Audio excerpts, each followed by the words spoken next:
when I was 13, I had just returned from living in Hay River for a little while, and while I was in Hay River I was bullied, and I just kind of really lost my sense of self.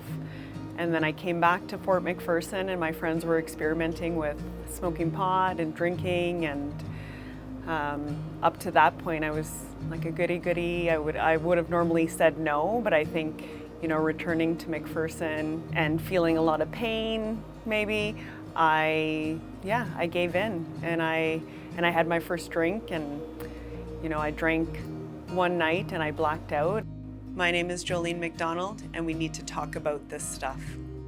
I guess I was interested in going to the leadership program in Fort Smith, and then I decided I didn't want to go, but my parents decided that it was a good idea for me to go because I was getting in a lot of trouble, and they thought it might help me to turn my life around. I guess it did for a little while, but the drinking while I was in Fort Smith just got worse, and I eventually got kicked out of leadership.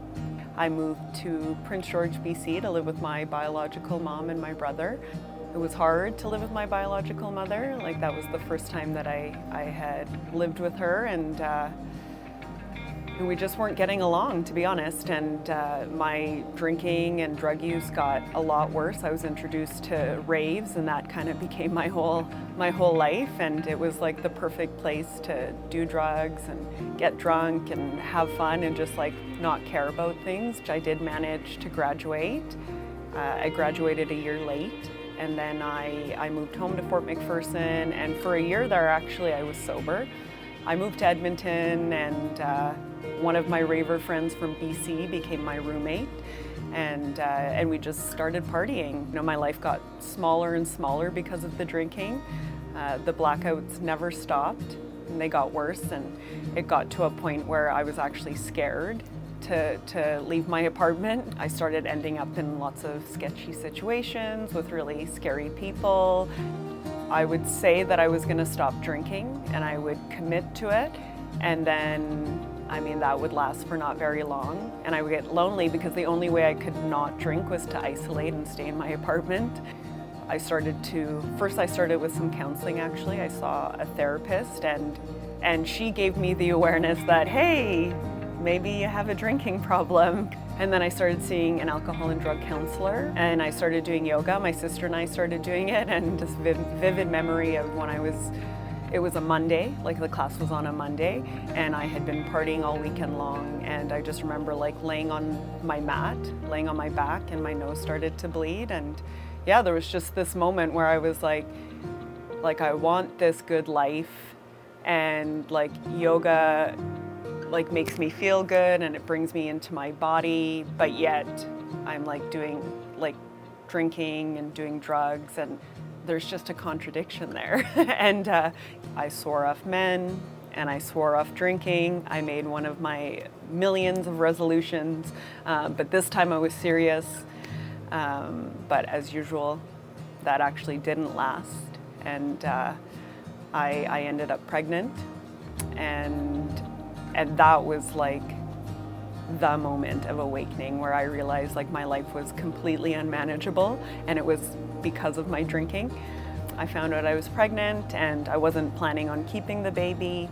But honestly, at the time in my life too, like I had such low self-worth, and honestly, I truly believed that it would be my only chance to ever have a child. I didn't think anybody was ever going to love me, and that I would ever have the chance again. And that was the biggest reason for me keeping the baby. The alcohol and drug counselor told me that actually it was a great opportunity for me to go to treatment because I could get in for free.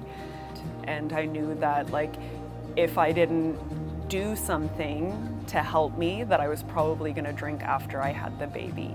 So I took the opportunity and I went to treatment, and that really helped to solidify my sobriety for sure. What I learned about myself being sober was I just can't do it by myself. I need to heal in community. I need sober friends, and I need people who are kind of walking the same path to help support me along the way. And so 12-step recovery is a big part of my story for sure.